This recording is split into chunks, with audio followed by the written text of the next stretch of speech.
আমরা এখন তোমাদের 500 এমসিকিউ সাজেশন বই থেকে অধ্যায় 8-এর ফিজিক্সের অধ্যায় 8-এর টাইপ 1 এমসিকিউ সমাধান করাবো। তোমরা এখনো যারা আমাদের এই 500 এমসিকিউ সাজেশন বইটি সংগ্রহ করো নি, দ্রুত সংগ্রহ করে ফেলো। দেখো তোমরা এখানে প্রথম প্রশ্নে বলা হয়েছে যে আলো হচ্ছে কি। আলো হচ্ছে আমরা জানি একটা হচ্ছে কি যান্ত্রিক তরঙ্গ, নাকি না? আলো কেন যান্ত্রিক তরঙ্গ হবে না? আমরা তরঙ্গ অধ্যায়ে পড়েছি যে আলো হচ্ছে একটা তড়িৎচুম্বক তরঙ্গ। কেন বলতো? যে তরঙ্গের জন্য মাধ্যমের প্রয়োজন হয় তাকে বলা হচ্ছে তড়িৎচুম্বক তরঙ্গ।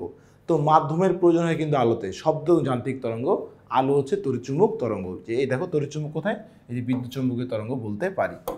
টোটাল কালার করে নেই জিনিসটা। আচ্ছা, এরপরটা আসে, দেখো কি বলেছে। দৃশ্যমান আলোর সবচেয়ে ছোট তরঙ্গ দৈর্ঘ্যের থেকেও ছোট তরঙ্গ দৈর্ঘ্যকে কি বলা হয়? সবচেয়ে ছোট তরঙ্গ দৈর্ঘ্য আমরা দেখেছি, তরঙ্গ দৈর্ঘ্যের রেঞ্জটা দেখেছি দৃশ্যমান আলোর মধ্যে, যে একটা রেঞ্জ রয়েছে, এই রেঞ্জের মধ্যে আলো আমরা 400 থেকে 700 ন্যানোমিটার পর্যন্ত দেখতে পারি। ওকে, এরপর এর নিচেগুলো ছোট, এর উপরেগুলো হচ্ছে বড়। তো এখন 400 নিচে, 400 হচ্ছে ছিল ভায়োলেট বেগুনি, 400 নিচে হচ্ছে আলট্রা ভায়োলেট ছিল, তাহলে আলট্রা ভায়োলেট হচ্ছে ছোট, কারণ ইনফ্রারেড, মাইক্রোওয়েভ এবং রেডিও ওয়েভ সবগুলো কিন্তু বড় হয়ে যায়। এবার দেখো পরেরটা আসি আমরা। পরেরটা যদি একটু দেখো, খেয়াল করো, পরেরটা বলেছে কি 3 নম্বর প্রশ্নটা, নিচের কোনটি তরঙ্গ দৈর্ঘ্য বেশি?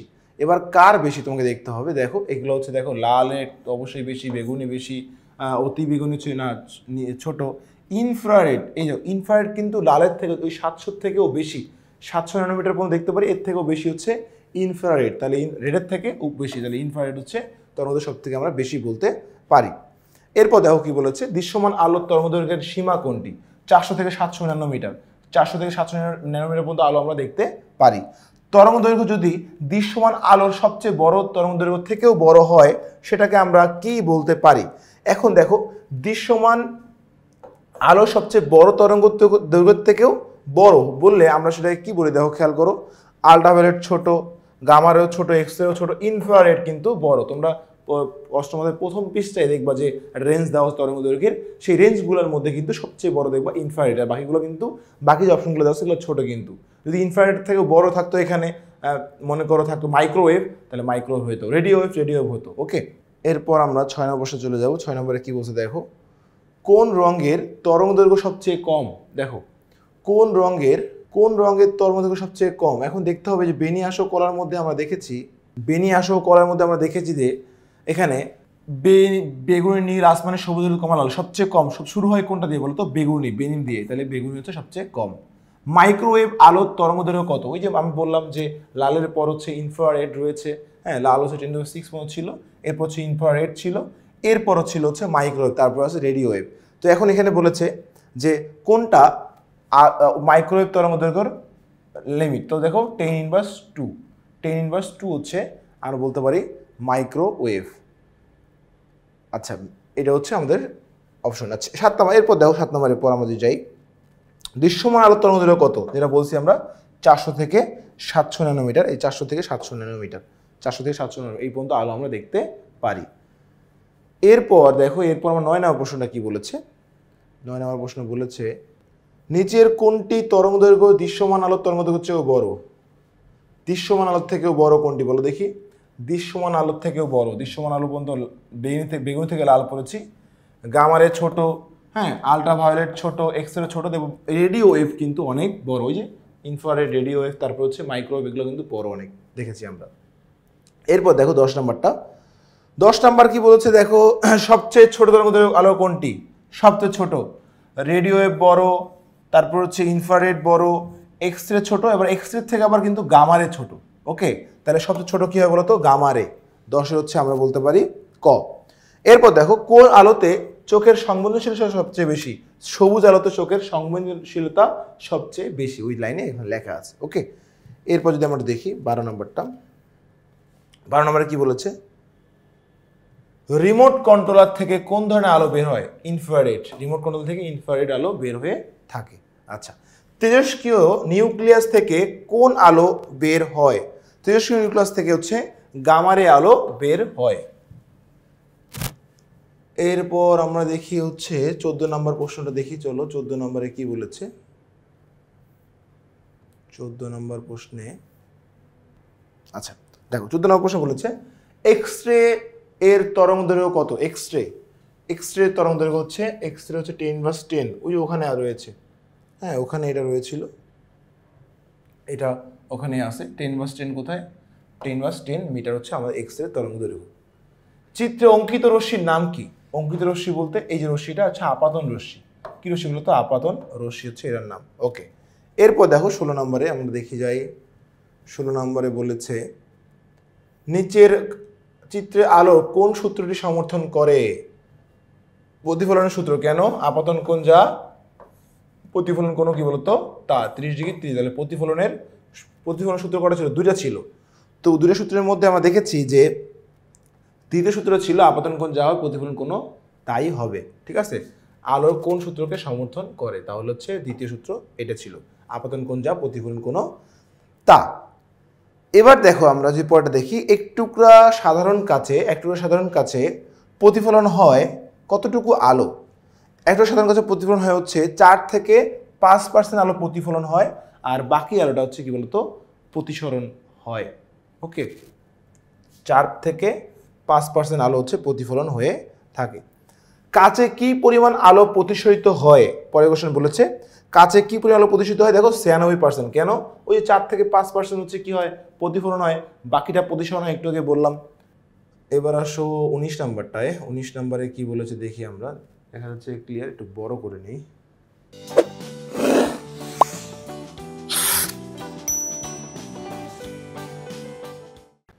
দেখো 19-এ কি বলেছে দেখো তো। 19-এ বলেছে লাল আলোতে লাল গোলাপ ফুল কোন বনে দেখাবে? লাল দেখাবে। কেন? একটা গোলাপ ফুলের মধ্যে মনে করো একটা ফুলের মধ্যে, লাল ফুলের মধ্যে যখন লাল রসে পড়ে, ও নিজস্ব রং ছাড়া বাকি রং শোষণ করে ফেলে, নিজস্ব রং ছাড়া বাকি সব শোষণ করে। তো লাল যেহেতু নিজস্ব রং ও শোষণ করতে পারবে না, ওটা ফিরে যাবে, রিফ্লেক্ট করবে, ওর গায়ে লেগে প্রতিফলিত হয়ে যাবে। তখন যখন প্রতিফলন হয়ে যাবে ওর গায়ে লাগে, তখন তুমি যখন সামনে যাবা ফুলের রং দেখবা লাল। ওকে, লাল কই গেল? এই যে লাল। লাল বর্ণের আলোতে সবুজ ফুল কেমন দেখায়? এখন তুমি লাল বর্ণের আলোতে মনে করো সবুজ একটা ফুল নিয়েছো, তো লাল আলো পড়লে কিন্তু ওই যে নিজস্ব রং না, তাহলে সেটা শোষণ করে ফেলবে, রিফ্লেক্ট হওয়ার মতো কোনো রং নাই, তখন সে কালো দেখবে। কি দেখবে? কালো দেখবে। ঠিক আছে। নীল কাচের মধ্যে দিয়ে হলুদ ফুল কেমন দেখাবে?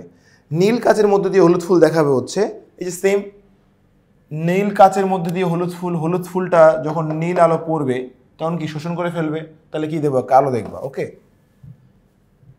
শোষণ হয়ে গেলে সেটা কালো দেখবা, শোষণ না হইলে রিফ্লেক্ট যে রংটা করবে সেই রংটা দেখবা।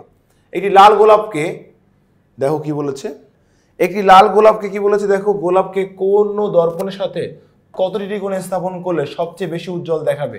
এখন দর্পণের সাথে কত ডিগ্রি উজ্জ্বল করলে, এটা বইয়ে লাইন আছে 75%। ওকে, 75% হচ্ছে রাখলে উজ্জ্বল দেখাবে, সবচেয়ে বেশি উজ্জ্বল দেখায়।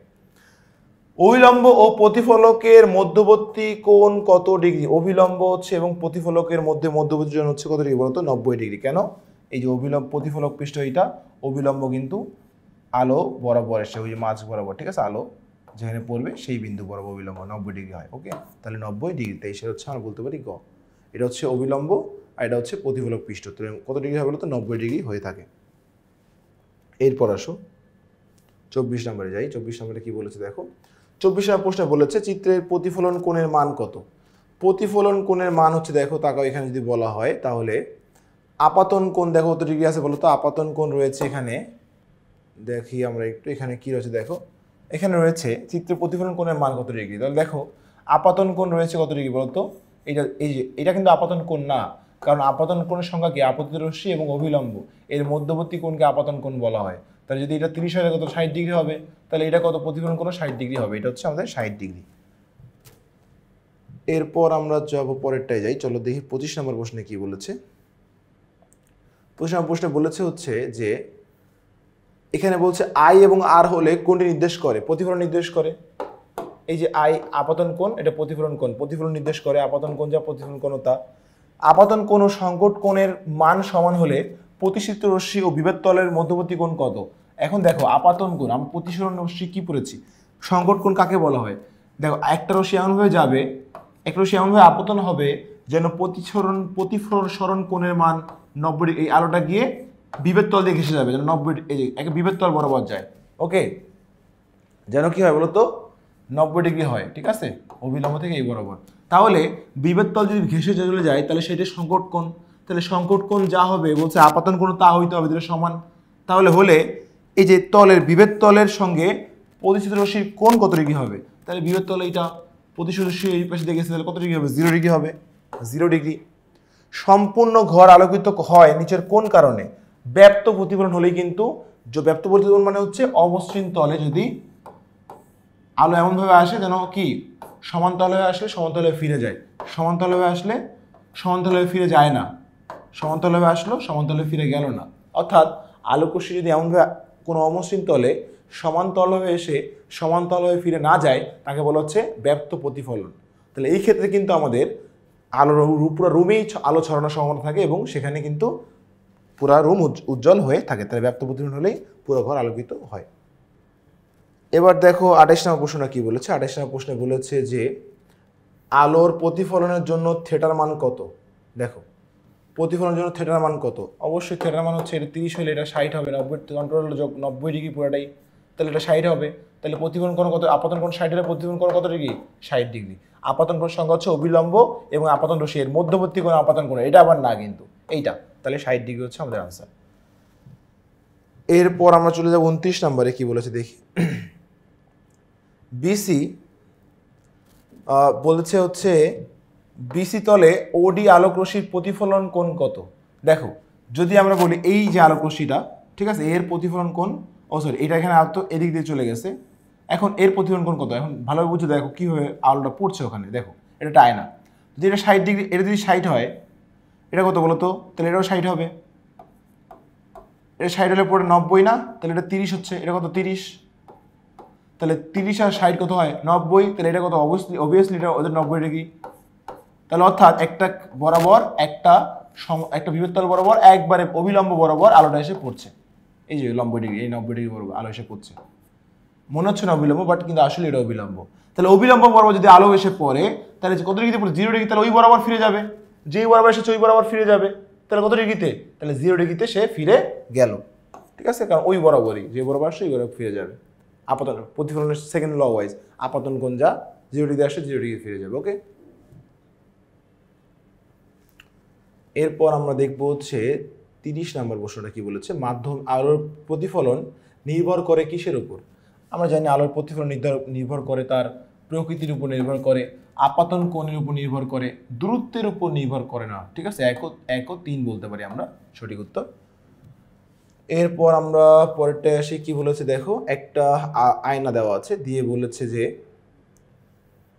এখানে দেখো কোশ্চেন করেছে কি, কোশ্চেন করেছে যে ও লক্ষ্যবস্তুর বিম্ব দর্পণ হতে কত সেন্টিমিটার দূরে গঠিত হবে। এই যে ও লক্ষ্যবস্তু কই আছে, 30 সেন্টিমিটার পিছনে আছে, 30 সেন্টিমিটার পিছনে আছে, এই যে আয়না এখানে। তাহলে আমরা সমতল দর্পণের বৈশিষ্ট্য পড়েছি, বৈশিষ্ট্য রয়েছে যে তোমার থেকে তুমি আয়নার থেকে যতটুকু দূরে দাঁড়াবা, তুমি আয়নার থেকে যতটুকু দূরে দাঁড়াবা তোমার বিম্ব আয়না থেকে অতটুকু দূরে তৈরি হবে। তাহলে তুমি দাঁড়াচ্ছ 30 সেন্টিমিটার পিছনে, তাহলে বিম্বটা 30 সেন্টিমিটার পিছনে তৈরি হবে। তুমি 30 সেন্টিমিটার সামনে দাঁড়াইছো, বিম্বটা 30 সেন্টিমিটার পিছনে আয়নার তৈরি হবে। বলছে দর্পণ হতে কত সেন্টিমিটার দূরে তৈরি হবে, তাহলে 30 সেন্টিমিটার দূরে তৈরি হবে, কারণ দূরত্ব সবসময় কি হবে, সমান হবে। আর যেখানে বলতো তুমি এখানে দাঁড়িয়েছো, তোমার থেকে কতটুকু দূরে বিম্ব তৈরি হয়েছে, তোমার থেকে দূরত্ব কত হবে বলতো, 30 আর 30 কত বলতো 60। কোশ্চেন বুঝতে হবে কি আসছে উদ্দীপকে। যদি আয়নার থেকে বলা হয় 30 সমান দূরত্ব, তোমার থেকে বললে কিন্তু ওই দূরত্বটা তোমারটাও যোগ হয়ে যাবে। ওকে, পরেরটা কি দেখো কি বলছে, প্রতিফলনের কোণ আর এর মান কত ডিগ্রি হবে। প্রতিফলন কোণ কত, এই যে আর, এইটা কোণ কত ডিগ্রি হবে এটা বের করতে বলছে, আর এর মান। তো দেখো এখন এখানে একটা জিনিস বুঝো, তো এখানে কিন্তু আমাদের প্রতিফলন কোণ আর এর মান কত ডিগ্রি হবে।